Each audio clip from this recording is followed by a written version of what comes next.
Ayyaakam jirtanii wayyaadha. Waan ani isinitti mufdeemu kana cinaa already dhageettanii quba qabaattan ta'a. Quba qabaachuu baattaniif bareeda. Quba qabaattan illee rakkoo hin qabu jechuudha.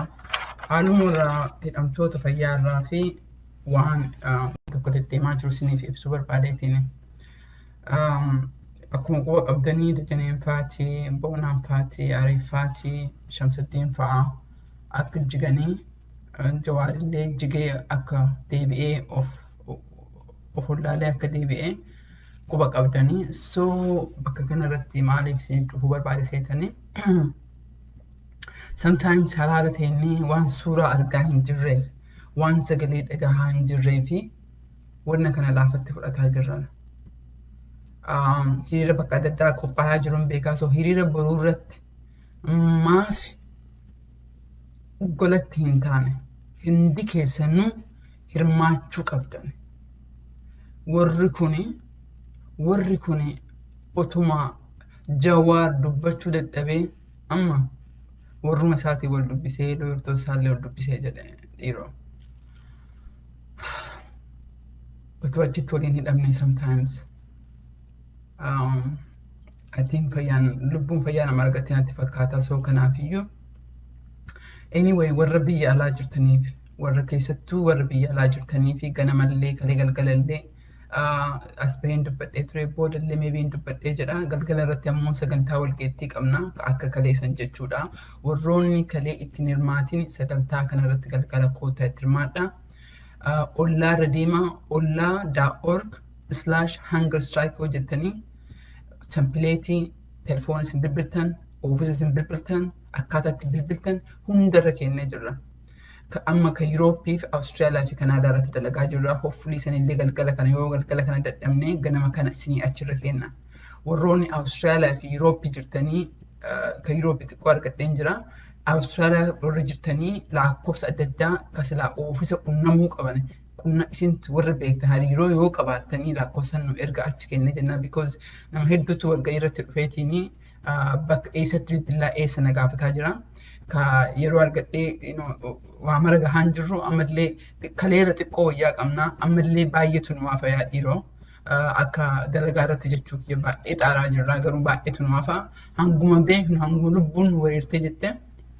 Kanaafiyyuu harbaa galgala dargaggootaaf koreen dargaggoota ollaa qopheessanii achirratti ni hirmaadhee jira. Oromooyyuus who want to be voice. And I don't know if you guys understand the capacity or the magnitude, not the capacity, the magnitude of what's happening. Bilisummaan haftee ru'ii namaa dandamachiisuu qabna. Warri nu bilisoomsinee yoo jenne warra kanatu nu deema jenneetiin faana deemaa jirra. Bilisummaa hooldi taateetiin wanna kana dandamachiisuu qabna. Walga'iin tokko immoo Yurooppii muummicha wajjin illee ni jira. San irratti amma hopefully boru isinitti himee jira. Walga'iin sun akka itti deemee jedhee garuu dhiibbaan irra jira. Wanna isin godhaa jirtan kana oofisa isin bilbiltan warroonni anaa waliin beekne warroonni dalagaa jirtan baay'eedha. Warroonni social media takkeenyaa iyyaa oollee garuu ka dalagaa dalagdan kun warroota saniif dhaamsi kun. Isin ammoo buleeyyan kiyya hojii gaarii godhaa jirtan hojii sanitti jabeessa abdeetii kennaa fi fakkeenyaaf Addis Standardii waan baasne waan yaahuun baase waan adda addaa kanneen fuudhaati itti mul'isaa jedha. Warri kunii akka du'uuf deemaa jiru. Warra maatii qabdan immoo maatii biyyatti itti himaa jedha. Maatii keessan qofaan maa hin taane yoo dandeettan kelloo uffadhaa, waraqaa saayina adda addaa ka'aa, suuraa ka'aa, boru guyyaa hiriiraatti jennee jirra. Boru bakka jirtanitti nam tokkoon ta'ee, nama 10 ta'ee, nama 1,000 ta'ee bakka mara sooshaal miidiyaan hiriiraan lafa dhiquu qaba boru. Bakka jirtan maratti isiniin jedha. Because amma warroon Baqqalaa qofa ofiitii already duriyyuu nama dhukkuba hedduu qabu, nama qal'aadha. Dubbachuu hin danda'u warri kun akka janaa'isaatti jira. I don't know warri maatiin sirraa du'e hin beekan abbaan kiyya waan du'eef waan argee jiruuf nan beekaa xiqqoo. Lafee qofatu jira. Kanneen jiraa jiguuf deemaa jirti. Rabbi sodaadhaatiin warroonni sooshaal miidiyaa irratti sheer gootan ilaalaa jirtan nama 700 almost kan ilaalaa jiru amma 670 warroonni haganaa kun hadha rabbi isinitti haa laalu yoo waan tokko hin godhin yoo maatii keessanitti hin bilbilin yoo maatii keessaniin karaa banaa hin jedhiniin wanna isin barbaachisu wanna isin hanqate nutti himaa kan beekne namatti kadhannee jenna. Alaa patishinallee kan biroo amma kasin jenne isteeta ka gadhiisu patishinal lama tokko baay'atanii fi tokko jeneraalii kan ta'u jeneraalii san fuutanii immoo koongirasii gootanii kanneen laayif istiriim gooneetiin adda adda eksplanation adda adda isinii godha hordofaa isiniin jedha saniifillee ammaa fi kasinitti himuu barbaadee jedhee lafti sa'aatii kara almost sa'aatiin 4 east coast sa'aa 2 kara west coast sa'aa hafe kana keessatti yoo already kongressii keessan hin dubbisuu baattanii rabbi sodaadhaa dubbisaa hin dagatina waan laafaa hin se'ina wannummaan godhuu dandeenyu ru'ii baraaruu dandeenyu kana dhiibbaan isin godhaa jirtan already dalagaa jiran dhiibbaatti godhaa jiranii san godhaa isin jedhaa warra biyya jiru ammoo warra obboleeyyan kiyya ka biyya jiru ka biyya saawudii jirtan ka maatii qabdan bakka maratti bilbilaa akka bakka mara hiriira bahan godhaa jira because warri kun muratee ka'ee jira nutillee tuni yoo tarte rakkoo guddaadha dhugaa rabbi isiniin jedha kanaafiyyuu dhiibbaan guddaan amma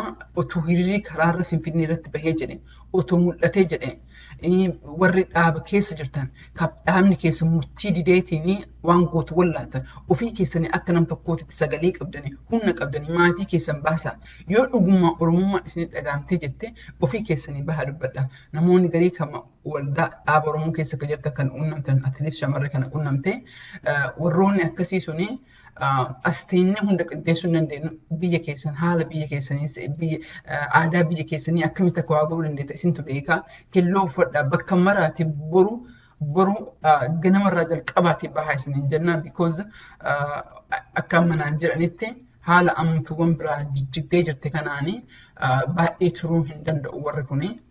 Warri kun osoo jiru kaammaa fi jiru odoon godhu baadhee bakka almaaf jawaara na fakkaataa hedduun jira already kukkufanii biraa jiru.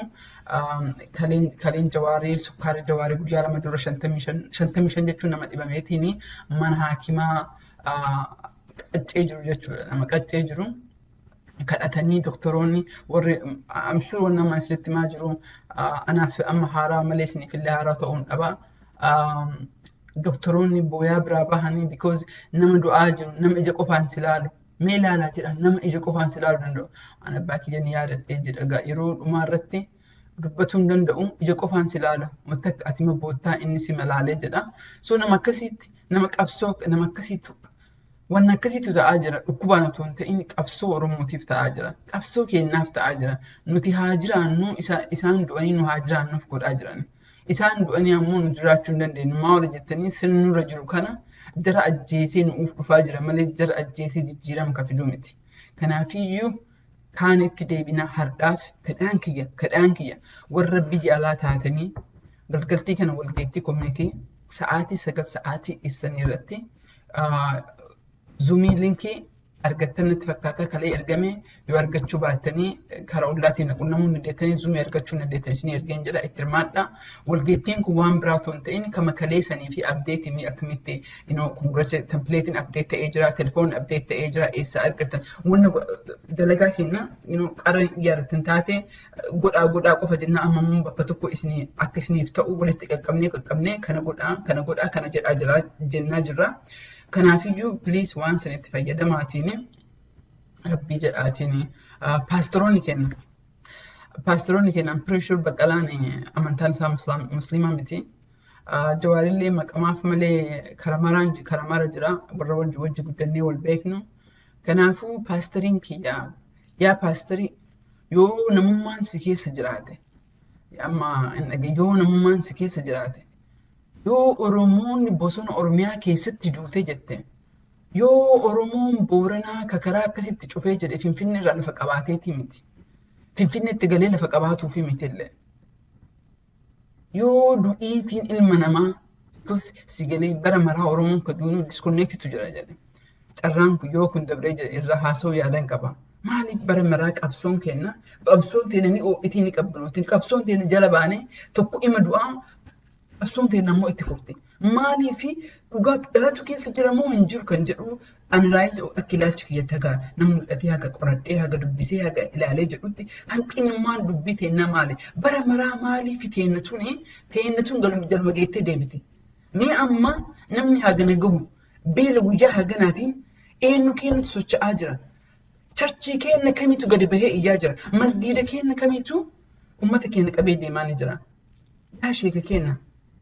Baay'een gammada warri Facebook irratti baastanii rabbiif kadhataa jirtan rabbiin kadhachuun keessan bareeda xalaanuu barreessaa xalaa saadii barreessaa xalaa biyya arabaatanii itti barreessaa jira paasteroota keenya warroonni jawaa wajjin nyaattan paasteroonni biyya alaa jirtan paasteroonni biyya keessa jirtan warri kunniin martinuu jawaarin qofaa miti kabeedarra jiru jawaar nam tokko baqqalaan nam tokko garuu wanni jarri dhaabbatanii isiniif dhaabbatanii kanaafuu yaa paaster sagalee eenyu ol qabda dhageettii eenyu ol qabda amantii eenyu ol qabda akkasumas ammoo dirqama eenyu ol qabda maa nama rabbiiti waan rabbii dubbataa jirta rabbi ammoo ka jedhee hiyyeessaaf nama dadhabaaf dubbadhaa jedhe warri kun hatee waa cabsee waa balleesseeti miti mirga keetiif dubbataa jira atiyyuu akka afaan keetiin salaattuuf si dubbataa jira atiyyuu oromummaa kee qabattee akka namaa haa jiraattuuf si dubbataa jira yaa paaster waamicha godhi uummata keetiif.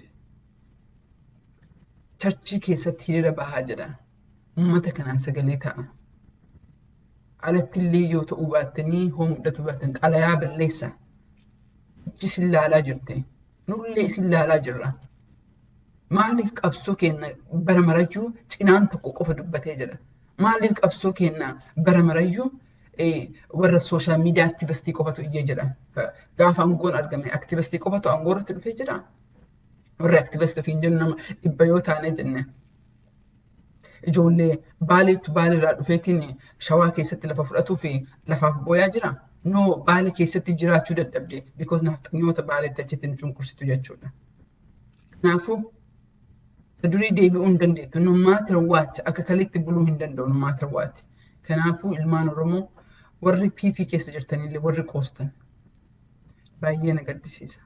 Mirga keessan bakka fee dhaabbachuun haalli keessan na gaddisiisee jedha. Garuu namni kun yoo du'e seenaan xuriin isinirra jira. Biisuun tasuma tasgabbaa'uu hin dandeettu. Haalli gaanfa Afrikaa irra jiru akka mootummaa hedduu wajjin isin dubbisaa jiru kilirrii quba qaba. Rakkoon Sudaan irra jiru rakkoon Somaaliyaa keessa jiru Eertiraa isin alterneetii akka kaayee kanaaf abdii godhatanii beekan. Kun ammoo tasuma uummata bira ta'uu hin danda'u. Uummanni dammaqaa jira. Uummanni hin dammaqa. Uummanummaan Oromoo yoo isin dhiise uummanni naannoo adda addaa hin dhiisu. Kanaafuu jijjiirama hin oolu. Jijjiirama kana kan hin oollee fi nama keenya nurraan ajjeesina isin kadhadhee jedha.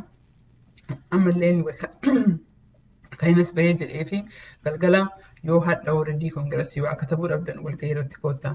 Dargaggoo taatanii dargaggoon ammoo sagantaa wanistee qabnaa think flyerii gadi baasanii ollaa fooloo godhaa. Kun ammoo already kongiresii keessan katabdanii gaafiin keessan maal akka ta'e si gadi dimaandiin keessan akka maal ta'e xalayaas irra jira isiniif laaffisnee jirra jechuudha. Yaada biraa yoo qabaattanii abbeetii biraa maybe hopefully boru hiriiraan booda hiriiraan goona jennee jirraanullee saniin booda isiniif himee jedha. Warri hiriira godhaa jirtanii nuufillee ergaa bakka feetattillee maxxansuu hin dandeettanii waa'ee kana irratti baay'ee actively track waan godhaa jiru kan akka nam tokkootitti naaf ergaa I want to know nama haguma xiqqoon illee maan taane hiriira kana baa sagalee ta'a uummata kaasaa hanga jijjiiramni tokko dhufutti jedha. Warri kun at least waan biraallee yoo hafee jedhee gaafa du'anii jedhanii anillee bara haga san waa godhe akka seenaa isinitti hin taane saniif godhaa isiniin jedha. Akkuma isin jechuu dhufee jedhee galatooma warroonni PP komantii jalleen ta'e nama arrabsita ammoo I think hinaafama because waan dalagdan dhabdanii otoo hin ta'in mallaqni isinii kaffalameetiin akka hamilee namaa tuqxanii fi waan adda addaa jettanii kan ammoo indogongorina nuti murannee kaane nuuf eebba arrabni keessanii because isiniif jechaa fi of mul'isuu fi midikaas bahanii keeyyaa jirru isiniif jechaa fi miti gurgurramtoota ta'aniini lafa namaa mallaqa isinii bitka kaffalaniitiin gurguramtaniitiin nu arrabsitanii bitamtaniitiin nu arrabsitanii homaa miti yeroo nu dabartee wanti hin dabarre hin jiru. Waamichi kiyya dubbiin kiyya ka akka keetii affeeruuf otoo hin ta'in Oromoota quuqqamiinsa qaban Oromoota aangootti dhufanii lafa ittiin kennamee fi uummata ittiin bituuf gabroomsu otoo hin ta'in Oromoota Oromummaaf jiraataniif uummata sagalee hin qabneef dubbataa jirra. Kanaafuu dhaamsi kiyya warra sanii fi warri paartii arrabsitan don't worry ani gara kiyyaan wanta na miidhu tokko hin jiru. Wanti na miidhu yoo isin namoonni dhibbaatamaa waan kana laalaa otoo wata kan godhin bira dabartan waan kana laalaa iyyaa otoo hin godhin qofa dabartan santu na miidha. Warra hedduudhaan bira dabree jedhee warra hiriira borbahuu fi pattishina beeksisnee jira jenne pattishina kana isinillee isaan gootanii warra koongirasii keessanitti meeyara keessanitti senatara keessanitti akka ergitanii qopheessinee jira. All of that olla.org/hunger strike yoo jettanii bakka tokko jira wanni isin barbaadan marayyuu bakka tokko jira. Haganaa ol isin erguu hin danda'u. Haganaa ol isin dubbachuu hin danda'u. Nyaata namaa fidan malee afaan namaan kaa'an jedhanii yoo dhugumaan Jawaarifaati Baqqalaan faati Oromoof qabsaa'anii jira jettanii yoo warri kun namni ammoo beelaan du'uun qabu waan amane tokko teettanii warra kana dubbadhaa warra kanaan sagalee ta'a du'aarra hambisaa isiniin jedha. Galgala walgeettiirra isin argaa hangasiif naganaa ta'a galatooma.